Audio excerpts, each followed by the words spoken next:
So tell me the supplements you take. Okay, so I take a multivitamin, Okay. several times a week to every day, just depends. I'll take a magnesium and I'll take an iodine, and that's pretty much it.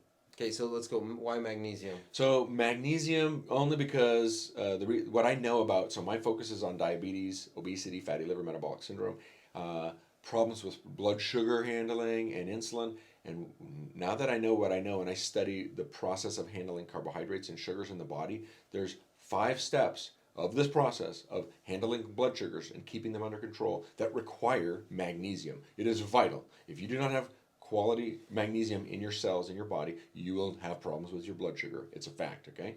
And then I know, so I need to make sure, and that's why all the studies that I've seen, they haven't explained it to me this way, but they'll all link. You can look it up, and diabetes associated with low magnesium, fatty liver, low magnesium, high insulin, insulin resistance, magnesium, right? All these things, magnesium, magnesium. So everybody else just says, well, all these things that we're talking about, they're associated with low magnesium. So, well, we just take magnesium. So I wanted to know a little bit more. I said, why low? I want to know if I'm going to supplement something into my diet, why should I supplement it? So magnesium is a positively charged element. It's a cation. It's called a cation. Yes, it's required to handle sugars and carbohydrates. If you don't have magnesium, or it's low, or you can't use it or get it from your food, you will have problems with your blood sugar. Your insulin will go high. That's a fact.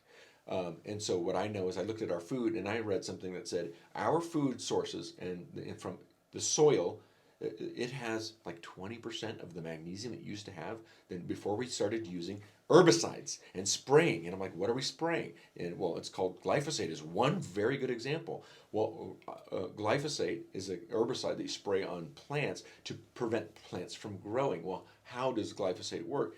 One of the ways it works is by binding magnesium in the soil so that plant cannot use it and it dies. So if that plant cannot get the magnesium that it wants, it has to fight for it, and maybe it's not in there. We know for a fact the plants that we're eating do not have the levels of magnesium. It's almost by 20% of what they should have. Glyphosates. I've talked to farmers. I've had farmer patients. Okay. They love them from a farming standpoint because it Makes life easy. Makes life easy. But you're saying from a nutrition standpoint, Well, think about it. It's limiting how much magnesium your plants absorb. It's a chemical version of something called a phytate in a plant. It's mimicking plant. Everything's science and chemistry and drugs. It's mimicking the body or mimicking a plant. Think about it. Mm-hmm. And so the plant has phytates, and that's the substance that the plant uses to grab magnesium, take it into the plant. Okay. Well, now you make a chemical that's competing with this, and so it's going to be harder. So maybe my food is deficient in magnesium now, and it wasn't 50 years ago or 100 years ago, and and so maybe there's things that are attacking or binding to it. And then the other thing I found out is magnesium is positive, and a lot of our water is fluorinated. A lot of our medications we take is fluorinated. There are fluorinated prescription drugs. You can look them up. And I thought, well, what does fluoride or fluorine have to do with that? Well, fluorine is negatively charged. It's very powerful, and it will bind to magnesium. Actually, so when you take, let's say you're eating magnesium, or you're taking a supplement, or eating it from your food, and let's say you're getting enough, you can't absorb it if you also have fluoride and negatively charged, because it will bind to the magnesium and it'll go out in your excrement, in your system. You cannot absorb it. Okay, so you take, for that reason, that's why I take magnesium. Iodine and Yeah, that's why I take magnesium. Okay. Okay, because the food is deficient, and there's also fluoride in a lot of medications that we take and things, because it inserts itself into your cells better. You get absorbed because of the fluoride, but it binds to the magnesium, and your food is deficient in it. And I don't eat right all the time, so I'm going to be deficient. And I think that's why all the studies show people that have diabetes, obesity, fatty liver, all these high insulin, low on magnesium. So I'm like, man, I can't hardly fight it. It's just so in my environment, my system. I probably better supplement. Okay. Okay. The iodine, I take that because also fluoride, which is in everything, in medications and in water and all these pop and sodas and whatever. If they're using city water and tap water to make Coke and Pepsi and whatever products, which they do because it's cheap and it's free or whatever, there's fluoride in it. It's for your teeth. Well, that fluoride not only binds magnesium, which makes your sugars possibly go up and makes it harder to absorb the magnesium for your carbohydrate metabolism, but it interferes with your body. With iodine, which is also negatively charged. Fluoride is a very powerful binder into your thyroid, and you need your thyroid to process sugars, and you're having a normal metabolism. And fluoride will take the place of iodine, which is in your food, hopefully, and instead of iodine attaching to your thyroid and giving you the healthy metabolism to burn fat and to process sugars that you need, it's not. Fluoride is there instead.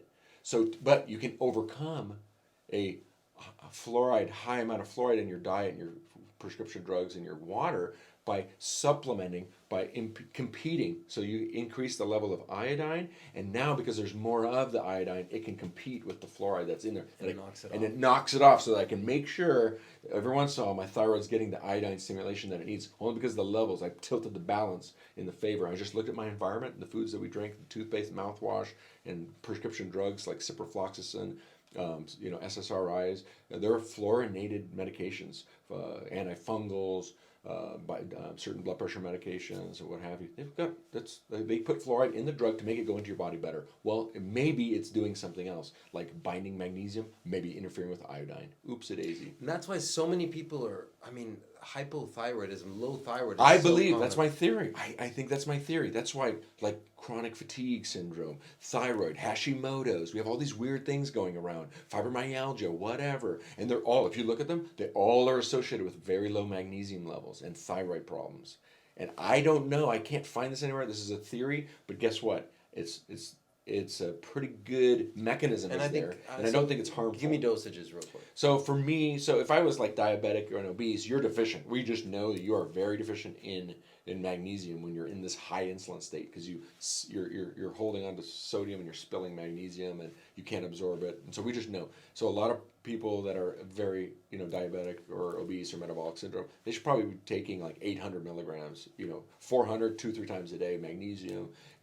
If you're healthy and you're trying to maintain and you just want to make sure you're getting enough magnesium to run the normal machinery, maybe 400 milligrams a day. That's the RDA for magnesium, the recommended daily allowance. And then iodine, how do you? Well, and iodine's 150 micrograms a day of iodine. And so there's nascent iodine, natural forms of iodine. There's deep earth iodine crystal. There's something called Lugol's, which I don't know if that's good. But do your own research. Ask your doctor and say, hey, what's a good form of iodine? There is salt that's iodized. There's natural salts that may have some trace iodine in it. Nori and seaweed and things like that naturally have iodine in it. So as much as I can, Sorin, I do try to eat all my nutrition. But because of these reasons, I suck at eating. I have a crazy life. Right, my water and my food, my prescription drugs are contaminated, whatever that we might use, or over the counter, who knows what. And then the foods that we grow in the soil is not able to grab and give me what I need. So I spare them. So I look at iodine, look at the RDA. You can Google it. I think it's about 110 to 150 micrograms a day. If you're deficient, if you have a disease, you may need more temporarily. If you're deficient and you have a disease, you may need more magnesium or iodine. And so these are just kind of the basic rules that I live by. I try to eat my nutrition. I don't want to take supplements, but just in case, like a safety net, like an insurance plan, right? And then if somebody says, hey, your diet, you're low carb fasting, that's deficient. It's like, no, it's not, because look, I'm not taking this multivitamin. Boom, what's your next argument? Love it. Dr. Issa, again, thank you so much for being here. We want to definitely do this again. A lot of golden nuggets, and Issa Health Solutions on Facebook, and Dr. Ramon Issa on Twitter. All right, thank you so much. Thank you. Thanks.